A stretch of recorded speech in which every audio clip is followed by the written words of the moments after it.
sa pagpapatuloy ng ating istorya.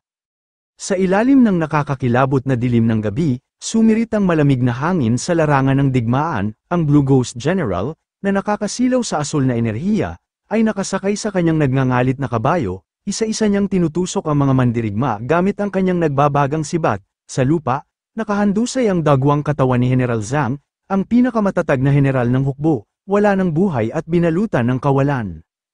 Ang tagpo ay pumukaw sa takot ng mga mandirigma, na noong sandaling iyon ay nakikihamok sa mga halimaw. Isang hampas lamang mula sa makapangyarihang sibat ng Blue Ghost General, bumagsak ang kanilang pinakamalakas na lider. Sa takot, ibinaba ng mga mandirigma ang kanilang mga armas, ang kanilang mga kamay ay nanginginig habang sumuko sa kawalang pag-asa. Talo na tayo, bulong nila. Hindi matatalo ang mga ito, imposible. Sa ibabaw ng bundok, isang imaheng kabayanihan ngunit nakakatakot ang bumungad. Ang Blue Ghost General, nakasakay sa kanyang kabayo, ay naglalabas ng umaalimpuyong enerhiyang asul. Sa ibaba, ang kanyang hukbo ay nakatayo, ngumiti sa panunuya. Tila tinatamasa ang nakapanghihilakbot na tagpo. Sa boses na puno ng kapangyarihan, sinabi ng Blue Ghost General, "Tumigil na kayo sa walang kwentang paglaban, ang lungsod na ito ay simula lamang ng aming tagumpay. Babagsak ang lahat ng kuta, at malapit nang maglaho ang inyong imperyo." Ngunit sa gitna ng kawalan, isang mabilis na slash ang dumaan sa hangin, pinuputol ang mga halimaw sa maliliit na piraso. Lumitaw si Wang Hua, isang mandirigma sa Yuanying Realm, taglay ang di matinag na tapang, sa tinig na kayang bumasag sa katahimikan. Sumigaw siya, "Tumahimik kayo, hindi ninyo makakamit ang inyong balak." Itinapat ni Wang Hua ang kanyang matalim na tingin sa Blue Ghost General, habang tumatakbo ang kanyang mount palapit sa hukbo ng Ghost Clan, ngunit, nagbigay lamang ng nakakatakot na halakhak ang Blue Ghost General. Sa isang iglap, ginamit nito ang pinakamalakas niyang atake, at isinadsad si Wang Hua mula sa malayo. Bumagsak ang mandirigma sa lupa. Ang mga mandirigma, naluluha habang naninindig ang kanilang mga espada, ay nagmasid sa pagbagsak ng kanilang komandante. "Hindi na natin kaya," bulong nila. Bumibigat ang kanilang puso sa harap ng matinding takot. Sa gitna ng tagpo, ang Blue Ghost General ay nagsalita, punong-puno ng pagmamataas. "Lahat kayo ay mababang uri lamang, at dapat lumuhad sa harap ng dakilang general na ito."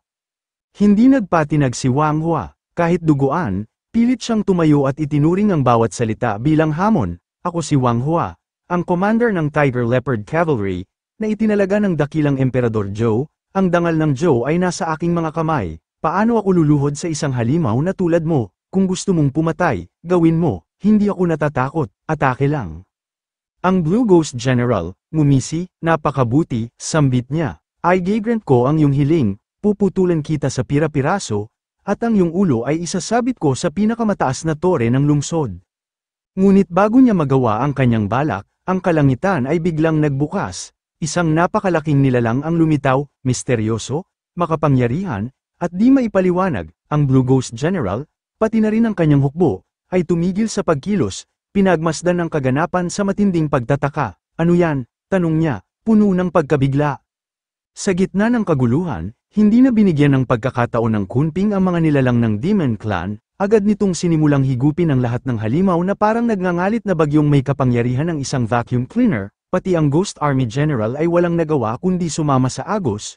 Tuluyang nilamon ng Kunping. Nang matapos ang lahat, napaubo pa ito sa sobrang busog.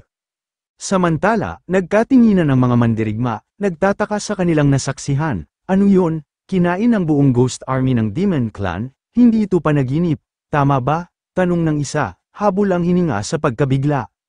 Sa gitna ng tensyon, tumindig si Wang Hua, ang kanyang nooy nakakunot habang pinagmamasdan ang tanawin. Isang banal na hayop, dumating upang protektahan ang ating dakilang Zhou Dynasty. Ngunit bago pa siya tuluyang makapagsalita, napansin niyang may figurang nakatayo sa likod ng hayop, isang tao. Ibig sabihin, may nagmamay-ari sa nilalang na ito. Sa kanyang pagsusuri, ito'y walang iba kundi ang dakilang master ng Human Clan na dumating upang tumulong. Agad siyang yumuko at may halong paggalang na nagtanong, "Maaari ko bang malaman ang pangalan ng kagalang-galang na elder na ito at saan siya nagmula?" Nang marinig yun, ngumiti si Ye Junlin habang payapang umiinom ng kanyang milk tea. "Ako'y mula sa Profound Heaven Sect." "Ye Junlin," sagot niya, may tono ng casual na pagtatanong, "Sino naman ang namumuno sa grupong ito?" Natigilan si Wang Hua, bumagsak sa lupa gamit ang isang tuhod, kasama ang kanyang mga sundalo. Si Ye Junlin, siya ang tumalo sa pinakamalakas na sekta ng silangang rehiyon, hindi ko akalaing magiging bahagi tayo ng biyaya ng Dakilang Zhou. Pagkatapos, siya ay magalang na nagpakilala, ako si Wang Hua, Commander ng Tiger and Leopard Cavalry, ipinapaabot ko ang aming pinakamataas na pagbati sa inyo, mga kagalang-galang na senior. Tumingin si Ye Junlin at walang paligoy-ligoy na nagtanong, kaninong imperyo ang lugar na ito, at bakit inaatake ng Demon Clan Army? Sumagot si Wang Hua, ito ang teritoryo ng Dakilang Zhou Dynasty, sa totoo lang, hindi pa namin alam kung bakit nila kami inaatake. Ngunit ayon sa impormasyon mula sa patay na Demon General, naghahanda ang Demon Clan ng mas malaking puwersa, kapag sumiklab ang kanilang susunod na plano, ito'y magiging mas marahas at mas mapanganib. Habang iniisip ito ni Ye Junlin, malalim ang kanyang tinig ng magsalita, sa lahat ng nilalang mula sa kailalimang bangin na maglalakas loob na umatake ng lantaran, hindi ba nila alintana ang posibilidad na muling mabuo ang alyansa ng mga tagapaglinang tulad noong sinaunang panahon? Tumugon si Li Wuji, nagbabaka sakaling maintindihan ang layunin, ang Demon Clan ay karaniwang nasa mga lugar na madilim, basang lugar, at puno ng negatibong enerhiya, pero, ano ang dahilan ng kanilang pagkahumaling sa Dakilang Zhou? Ano kaya ang kanilang hinahanap? Biglang pumasok sa usapan si Hong Chenny, ang kanyang kamaoy nag-aapoy sa galit. Bakit pa tayo mag-overthink? Kapag lumitaw sila, durugin agad natin. Banal na fairy, sambit ni Wang Hua nang may paghanga, dumating ba kayo upang tulungan ang aming Dakilang Zhou na malampasan ang krisis na ito? Bilang isang hamak na tao, ipinapaabot ko ang aming taos-pusong pasasalamat para sa inyong kabutihan. Subalit nag-apoy ang aura ni Hong Chenny, naglalabas ng negatibong enerhiya, ang tanawin ay tumindi nang makita ito ni Li Wuji, ang kanyang mga mata ay nanlaki sa takot, sa kanyang isipan, naglaro ang mga salitang, ang banal na katawan ng senior brother, talagang hindi ka panipaniwala, ngunit bakit sa tuwing kinamumuhian niya ang isang bagay, tila ito'y lalo pang sumusunod sa kanya, ano ba ito? Samantala, si Ye Junlin ay napailing ng bahagya habang mariing nag-iisip. Alam niyang ang biglaang paglitaw ng milyon-milyong miyembro ng Nether Abyss Race ay tiyak na hindi isang aksidente, ang usaping ito ay mas malalim kaysa sa inaakala. Bigla, ang sistema ay lumitaw sa harap niya, at nagsabi, Host, na-activate mo ang isang misyon, inutusan siyang puksain ang Ghost Army na sumasalakay sa Zhou Empire, kapalit ng isang malaking gantimpala pagkatapos, nang makita ito, isang bahagyang ngiti ang gumuhit sa kanyang labi, isang misyon na naman, naisip niya, ayos lang. Magiging base ko pansamantala ang lugar na ito habang sinusubukan kong makakuha ng ebidensya mula sa mga ghost. Itinaas niya ang kanyang kamay, at sa isang malalim na tinig ay sinabi, ang mga Nether Abyss Race ay walang habas na pumapatay ng mga inosente, bilang isang makapangyarihang cultivator ng human race, hindi ko maaaring ipikit ang aking mga mata sa ganitong kasamaan, tulungan ninyo akong iparating sa lahat na ako'y makikialam. Nang marinig ito, nagalak si Wang Hua, at agad na nagbigay galang, Salamat, Master, ang Dakilang Zhou ay hindi kailanman malilimutan ang iyong kabutihan. Mula naman sa likuran, halos mapasigaw si Li Wuji sa tuwa, napakatalino at dakila ng aking Master. Pero bamulong si Hong Chenny na may bahid ng inis, lagi na lang siyang nakikialam sa iba ang baliw na ito. Sa gitna ng tensyon, agad silang sumakay sa Kunping, hindi na nag-aksaya ng oras si Ye Junlin at nagwika, dalhin ninyo ako sa inyong Emperor. Bahagyang yumuko si Wang Hua at tumango, agad po, Master. Makaraan ng ilang sandali, dumating sila sa isang military headquarters sa labas ng kabisera ng Zhou Empire, sa loob ng malaking tent, nag-uusap ang mga namumuno, palihim na binabalangkas ang kanilang plano ng depensa. May ilang detachment ng Ghost Army ang tumawid na sa ating depensa, wika ng isang commander, papunta na sila sa pinakamalapit na daan patungong kabisera ng Zhou Empire, bukod dito, ayon sa ulat, lumitaw ang ilang Ghost Generals na may kapangyarihang Soul Integration Realm, at posible pang may Ghost Commander na nasa antas ng Great Transition.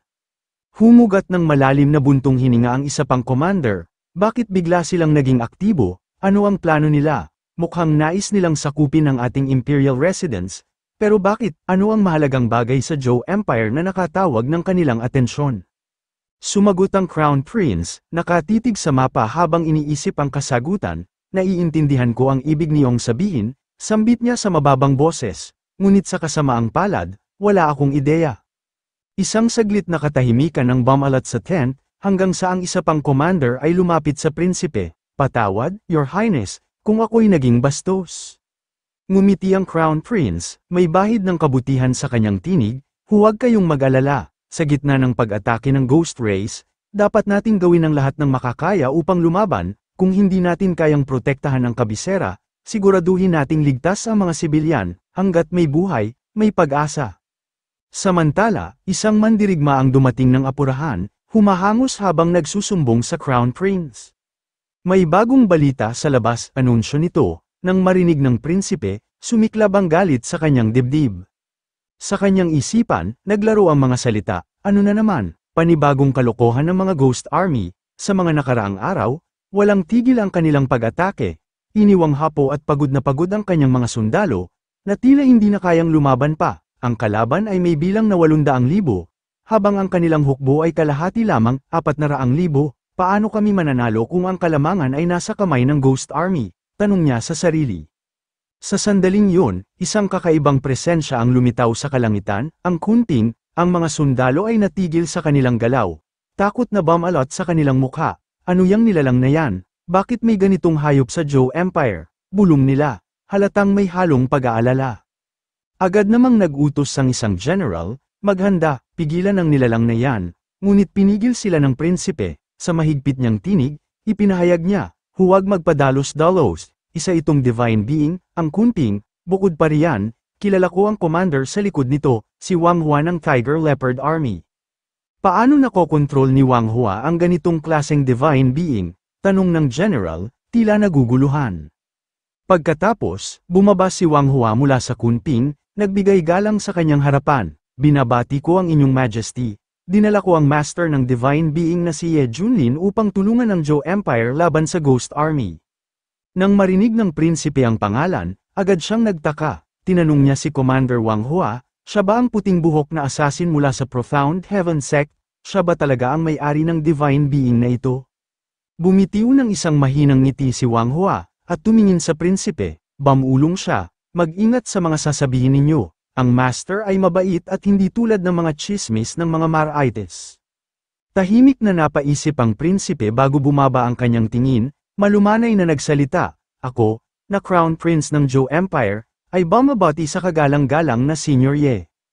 Habang bumababa si Ye Junlin kasama ang kanyang dalawang disipulo, nilero ang isang bahid ng di pagsang-ayon sa kanyang mukha, Senior Ye pa rin, akala ba nila hanggang sa pagpatay sa 18 elders ng Feathered Immortal Sect lang ang kakayahan ko, Humph.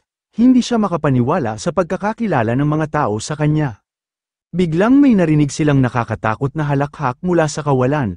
Tumawa ang isang boses, malamig at puno ng kayabangan, hihihi, mga tao, kayo ay napapalibutan ng aming 800,000 Ghost Army, kung matalino kayo, sumuko na lang at tanggapin ang kapalaran na maging biktima ng Ghost Race.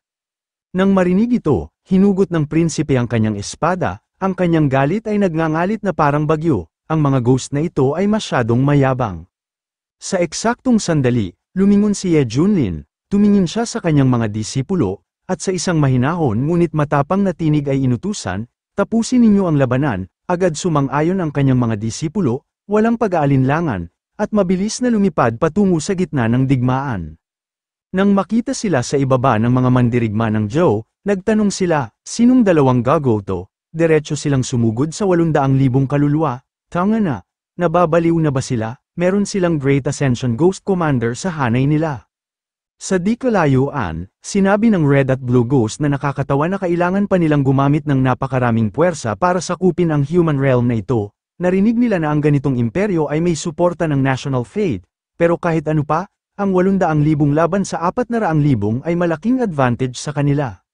Sumagot ang Purple Ghost na ngayong nagkaisa ang 100 clans ng Nether Abyss, kailangan nilang kunin ang initiative, ito ay usapin ng kaligtasan at kasaganaan ng kanilang lahi. Nagmanirig ito, sumang-ayon ng Green Ghost Monster at sinabing, tama, sa huli, babagsak din ang mundong ito, kapag ang mga bagong pinuno ay umusbong sa silangan, ang mga naging bahagi, magkakaroon ng boses sa bagong kaayusan.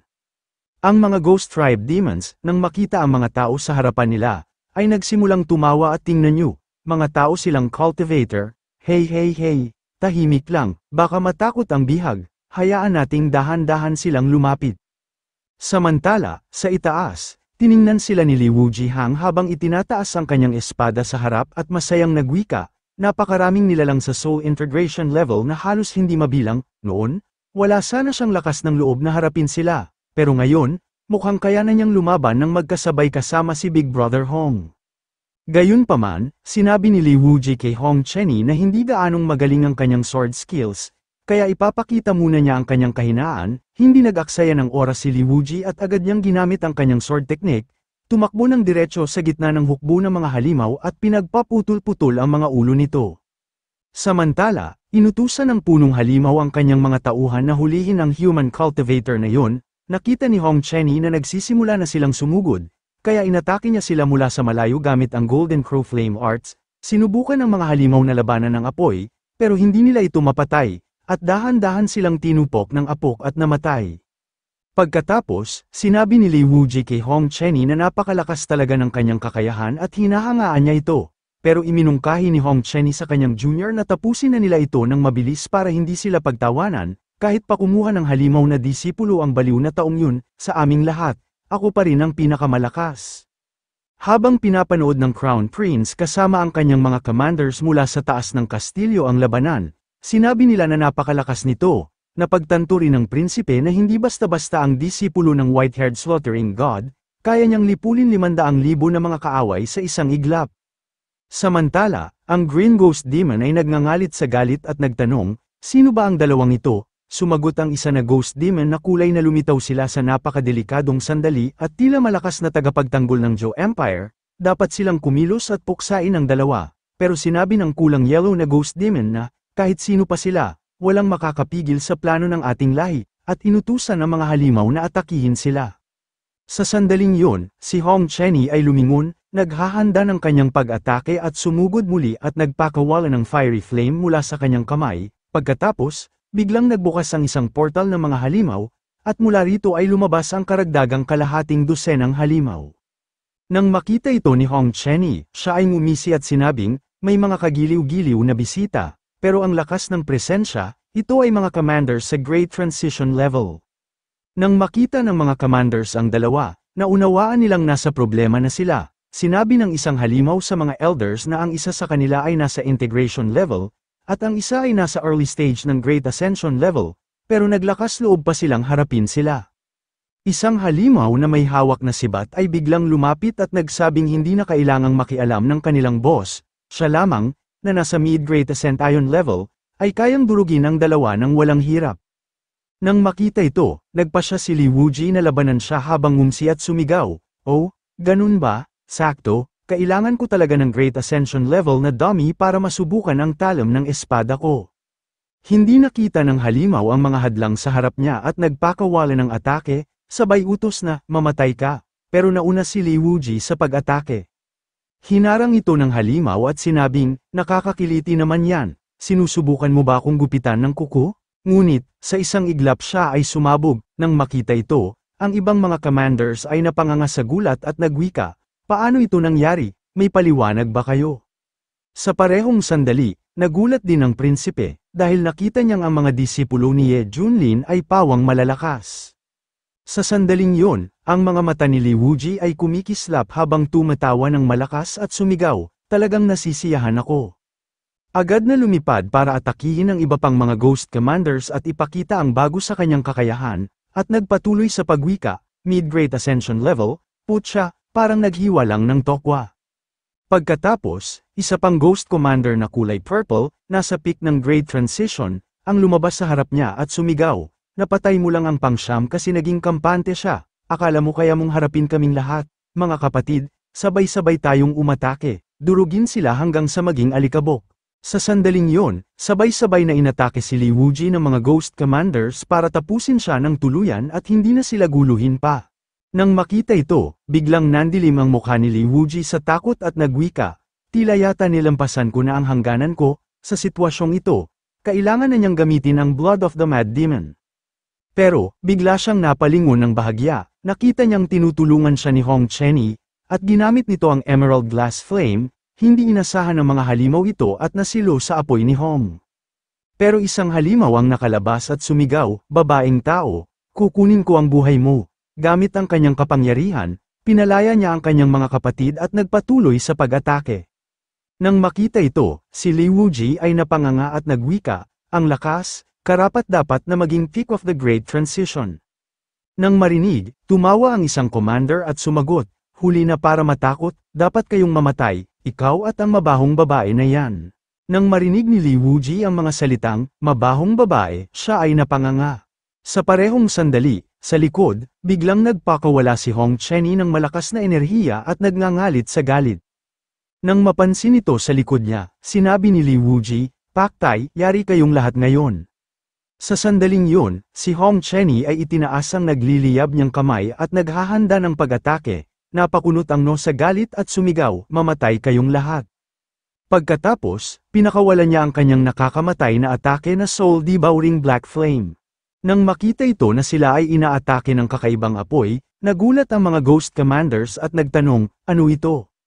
Samantala, agad na lumingon ang Blue Ghost Commander sa kanyang mga kapatid.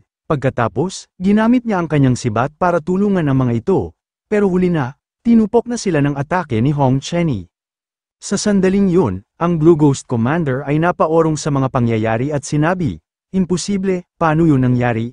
Pero hindi niya napansin na nasaktan na rin siya, sa isang iglap, siya ay tinupok ng apoy at sumunod sa kanyang mga kapatid. Nang makita ito ng kanilang mga alip-ores, sila ay nagulantang habang pawisan ang mukha. Sa sandaling ito, ang atake ni Hong Chenny ay lumaganap sa buong hukbo ng Ghost Army at tinupok sila ng apoy. Pagkatapos, si Hong Chenny ay mariing nagwika habang nakataas ang kanyang kamay, mga langgam lang kayo na hindi alam ang kapalaran ninyo. Samantala, si Li Wuji habang mariing nakatitig ni Hong Chenny sa likuran niya ay nagwika, kapag nagalit si Red Senior Brother, halos walang kalaban sa kanyang level, karapat-dapat siyang maging unang disciple ng Master. Pagkatapos, bigla nag-iba ang ekspresyon ni Li Wuji habang mariing hinihigpitan ang paghawak ng kanyang espada, at nag-isip, hihihi, ayos to, ngayon, pwedeng-pwede ko na siyang pagtripan sa training parang si Raulo na nakainom ng 3 Red Bull, ahahaha. Sa sandaling ito, biglang may naramdaman si Hong Chenny na panganib sa kanyang likuran, pagkatapos, lumingon si Hong Chenny at nakita ang kanyang junior brother na si Li Wuji na naka-thumbs up lang, ngunit, sa kanyang isip si Hong Chenny ay nagtataka, delusyon ko lang ba yun?